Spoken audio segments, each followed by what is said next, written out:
land is your land, and this land is my land, from the California to the New York Island, from the redwood forest to the Gulf Stream waters.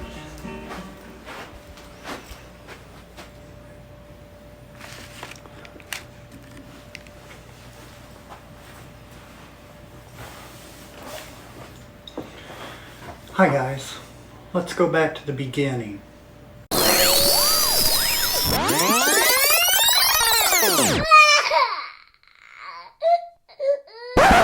Oops, too far.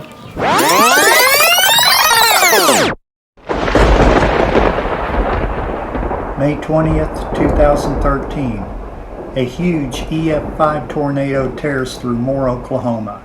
It kills 24 people, injures 212 more, and destroys over 1,100 homes. Our house was in the middle of its path. That's our house, what was left of it. Fortunately, we weren't home when the tornado came through, but our dog Phoebe was, and she's buried under there somewhere. Don't worry, she survived and was okay other than some long-term PTSD when it comes to thunderstorms. She did get a moment of fame, though, with an appearance on Piers Morgan's CNN show at the time. So, a tornado destroyed our home and most of our possessions, but really we were very fortunate. We weren't home at the time.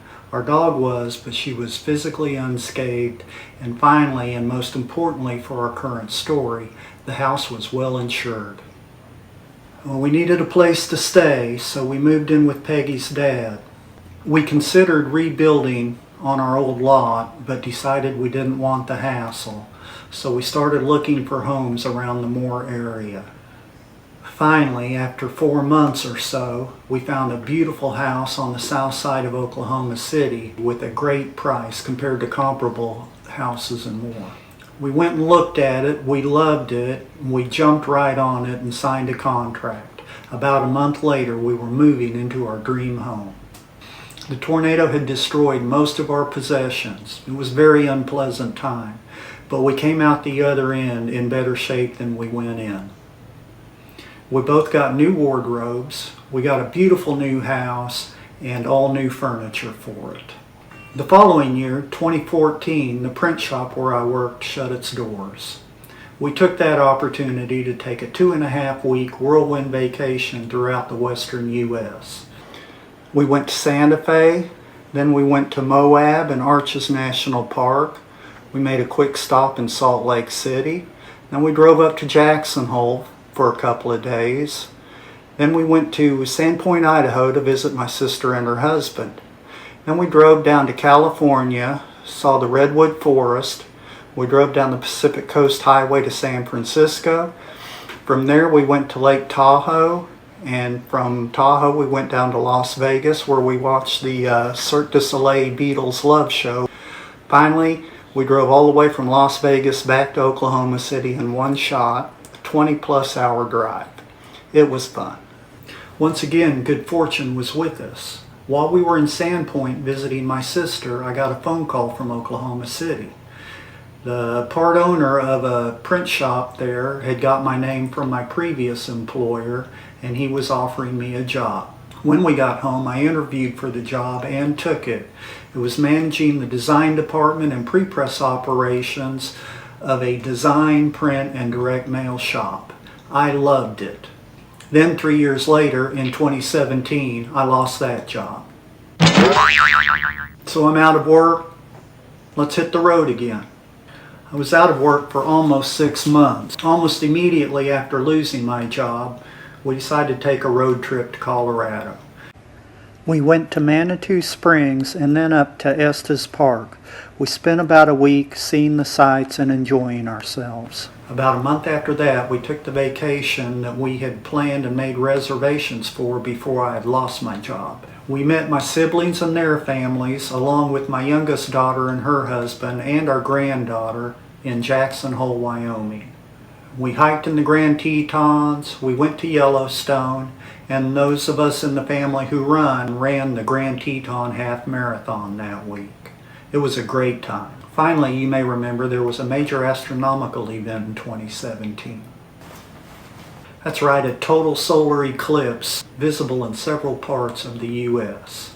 We drove back to Wyoming, the eastern side this time. We found a spot near Lusk and watched the eclipse. From there we drove down to Steamboat Springs in Colorado and spent another 2 or 3 days before coming home. We really enjoyed that summer, but I had to go back to work. I had a good job lined up, but we were both disappointed because we had enjoyed my time off and our travels so much. Peggy had taken early retirement from her job with the state in 2015, so she was home by herself every day while I was at work. She really enjoyed it while I was out of work and home with her every day. She was ready for me to retire and be able to spend more time with her. So we began thinking about how soon I could get to the point where I could retire too. This is late 2017 and I would turn 60 that November. So I could begin taking Social Security in 2 years. However, my Social Security would only be slightly more than half of the salary I was making at that time. This would make affording our house somewhat of a strain. So if we wanted to do this, we would have to sell it and find a more financially friendly alternative. Since we wanted to retire and travel, Peggy brought up the idea of getting rid of all our possessions, buying an RV, and traveling and living in it full time. We both liked that idea, so we began planning and working toward that goal. It's now late summer 2021, so obviously we didn't make the timeline that we had originally set up. I ended up working an extra year, largely to help out my boss, Ron, who had really helped me out a lot when I needed it. During that last year I was working, Peggy had a serious health issue arise. It was ultimately resolved, but it increased the urgency we felt to put our plan into action. We were both already aware of how fast life goes by and how unexpected tragedy can happen at any time and destroy all your plans. Finally, I retired at the beginning of this year. We've been focused on fixing our house up and getting it ready to sell, but we've also had a couple of delays arise. We got really serious about it at the beginning of the summer. We rented a storage unit and have been packing up and moving the possessions we intend to keep. We got our house and property cleaned up and should be putting the house on the market within the month. Our RV plans have also changed over time.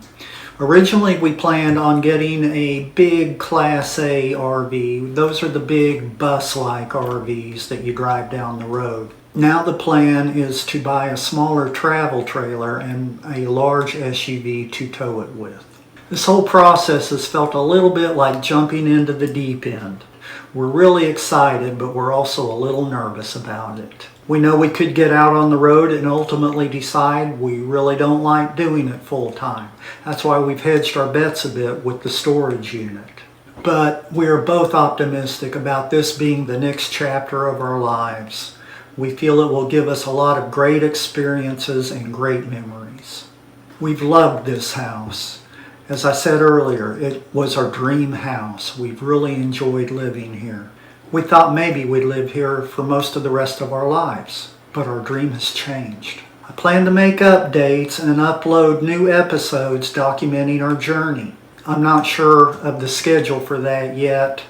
I'm going to be shooting for every 1 to 2 weeks. We'll see how that goes. I really hope to grow this channel into something entertaining, but also something people may find useful and educational. I'm going to share our travels and our discoveries and also the problems that arise along the way and how we deal with them. I hope this sounds like something you think you'd like to keep up with. If so, check our channel every week or two to see if we've uploaded something new, or just hit the subscribe button and you'll get an alert every time something new is uploaded. I should have a new update in about a week. Check back. We'll see you all next time.